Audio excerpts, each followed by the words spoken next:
बिल्कुल। और एक और बड़ी खबर निकलकर सामने आ रही है। दर्शकों को बता दें कि यह दरअसल वैश्विक विवाद है, सिर्फ दो देशों के बीच की लड़ाई से आप मत समझिएगा।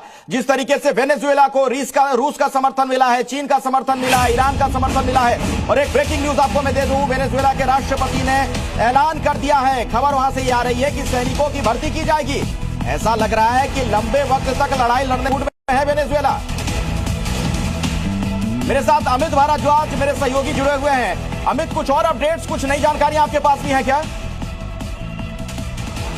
देखिए, वहां पर बहुत सारी हलचल है। जैसे मैं आपको बता दूं कि शनिवार रात को ये अटैक हुआ और उसके बाद 7 अलग अलग जगहों पर जो है वो अटैक हुआ है। इस समय जो है सिचुएशन बहुत ही ज्यादा वर्स्ट है और रिटेलिएशन करने को तैयार है वेनेजुएला। तो और इस समय निकोलस ने भी ये साफ कर दिया है, डिफेंस मिनिस्टर का पता नहीं ना है। और एक चीज बड़ी क्लियर है कि अलग अलग ठिकानों पर अमेरिका ने जो है वो अटैक किया। इससे पहले शुक्रवार को भी जो है कई बोट्स में अटैक किया गया था। तो ये सारी सिचुएशन जो है इस समय वॉर जो जोन बना रही है उस इलाके को। और अच्छा, मैं आपके पास लौटूंगा दोबारा। रॉबिन सचदेव साहब इस वक्त मेरे साथ जुड़ गए हैं, डिफेंस मामलों के जानकार भी हैं आप।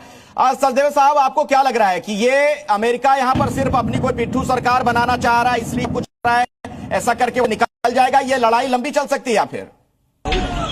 अमेरिका जो चाह रहा है और जो प्रयास है अमेरिका का कि इन अटैक्स के द्वारा मदुरो सरकार गिरा दी जाए, या अभी बेसिक मिलिट्री इंस्टॉलेशन अटैक कर रहा है, कुछ और भी अटैक करेगा, शायद देश में इंस्टेबिलिटी हो और जो ऑपोजिशन लीडर्स हैं वो सत्ता में आने की हालत में आ जाए। अमेरिका का प्रयास ये है एंड डेफिनेटली ये अपनी पिट्ठू सरकार चाहिए या अपनी फेवरेबल सरकार अमेरिका चाहता है। बेसिकली मदुरो को हटाना चाहता है, एक ऑब्जेक्टिव। दूसरा ऑब्जेक्टिव अमेरिका का ये भी है कि क्यूबा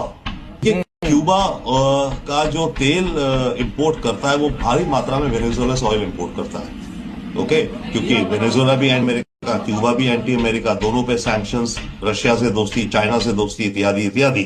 तो क्यूबा का जो तेल आता है ज्यादातर उसका जो इंपोर्ट है वो है वेनेजुएला से।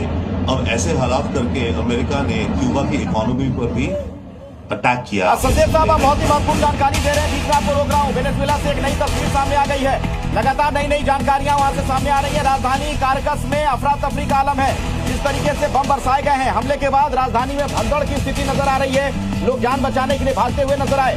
एयर स्ट्राइक के बाद भारी बर्बादी हुई है। अब जो वहां की तस्वीरें सामने आ रही है उसको जब आप देखेंगे, तबाही के निशान वहां फैले हुए दिख रहे हैं। यानी जबरदस्त जो हमला किया गया है, इसमें बहुत बड़ा नुकसान हुआ है वेनेजुएला की राजधानी को। लोग भी इसमें मारे गए होंगे। धीरे धीरे ये चीजें वहां से निकलकर सामने आएंगी। ये देख रहे हैं आप तस्वीर।